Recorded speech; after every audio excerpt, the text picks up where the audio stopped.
कांग्रेस की तेज तर्रार नेता और ओरछा एमएलए दिव्या मदेरणा ने एक बार फिर आरएलपी राष्ट्रीय लोकतांत्रिक पार्टी के गढ़ में पहुंचकर इशारों में आरएलपी और पार्टी सुप्रीमो नागौर सांसद हनुमान बेनीवाल पर बड़ा हमला बोला है।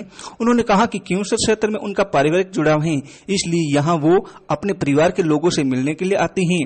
पिछली बार यहां पहुंचकर उन्होंने क्यूंसर क्षेत्र का पॉलिटिकल टेम्परेचर नापा था। मैं पिछली बार खिवसर में जब आई थी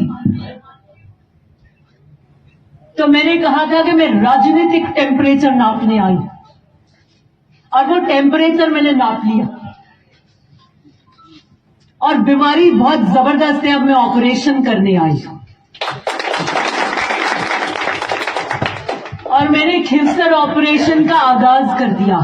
जमीनें नहीं हुआ करती थी और जिसके नाम हो भी जाती वो मेहनत करके अगर कुछ होता तो वो आपके हारे नहीं था लेना।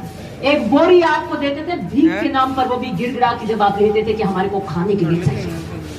उस वक्त किसान मारवाड़ सभा किसानों के हक के लिए संघर्ष करती थी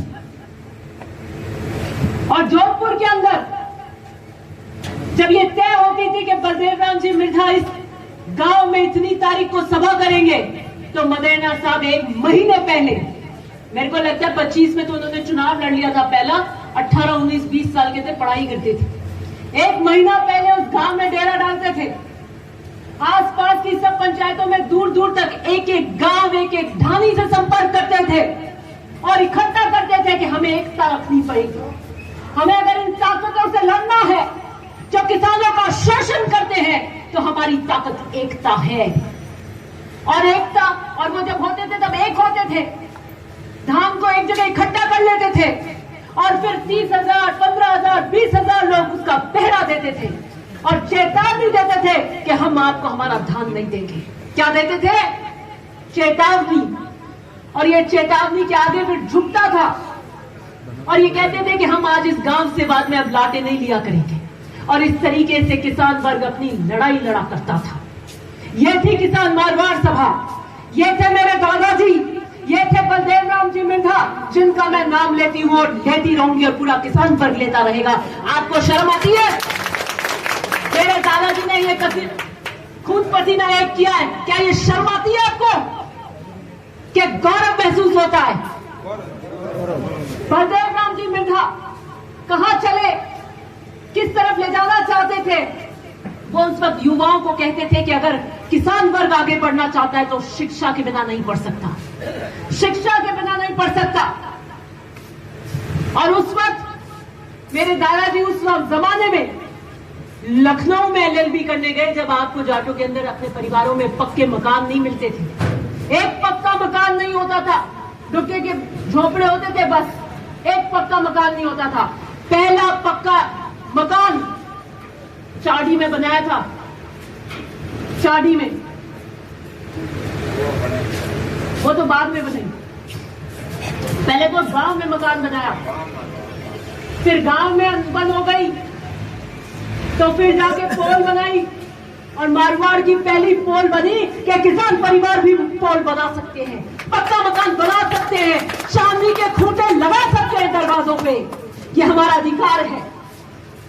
ये लड़ाई लड़ी और 1952 के अंदर जब आजाद हिंदुस्तान हुआ, लोकतंत्र स्थापित हुआ और पहला चुनाव हुआ तो किसान मारवाड़ सभा का विलय कांग्रेस में हुआ और 52 का पहला चुनाव लड़ा।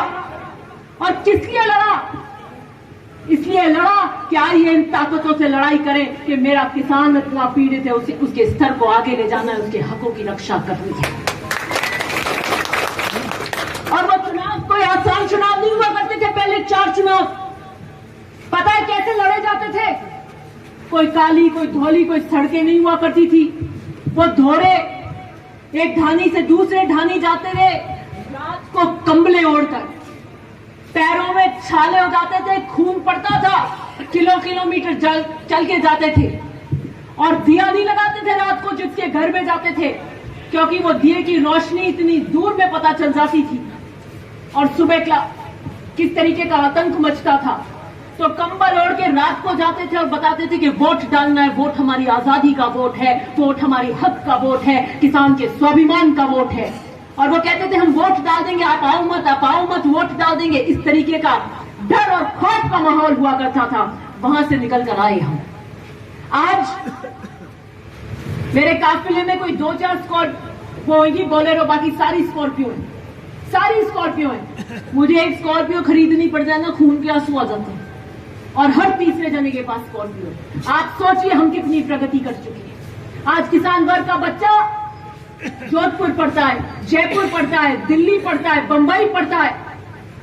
आज गांव के बच्चे डॉक्टर हैं, पुलिस में हैं, अच्छी अच्छी जगह उनको नौकरियां मिल रही हैं। हम हमारे संसाधनों से हम संबल हुए, हम प्रगति की ओर आए, लेकिन राजनीतिक रूप से हम यू टर्न लेकर वापस पीछे जा रहे हैं। वो 52 के अंदर जब हमारे पास शिक्षा नहीं थी, जब हम पीड़ित और शोषित थे, लेकिन हम में एकता थी और राजनीतिक चेतना थी, वो आंख थी कि हम राजनीतिक फैसले सही ले सकते थे। और 52 के अंदर भी नागौर का डंका राजस्थान की सरकार में मंत्री पद में था। लेकिन 70 साल की आजादी के बाद राजनीतिक रूप से हम पिछड़ रहे हैं, राजनीतिक रूप से हम छूट रहे हैं। मेरा आपसे पारिवारिक रिश्ता है, मैं कोई खिंचर से चुनाव नहीं लड़ने वाली। मेरा आपसे पीढ़ियों का रिश्ता है। जी हां, वही पीढ़ियों का रिश्ता जिसकी दुहाई देके मुझे सामने वाले ललकारते हैं। जी हां, मेरा रिश्ता है, खून पसीने का रिश्ता है, दुख का, दर्द का, संघर्ष का रिश्ता है, और मैं निभाने आई हूं हर वो रिश्ता।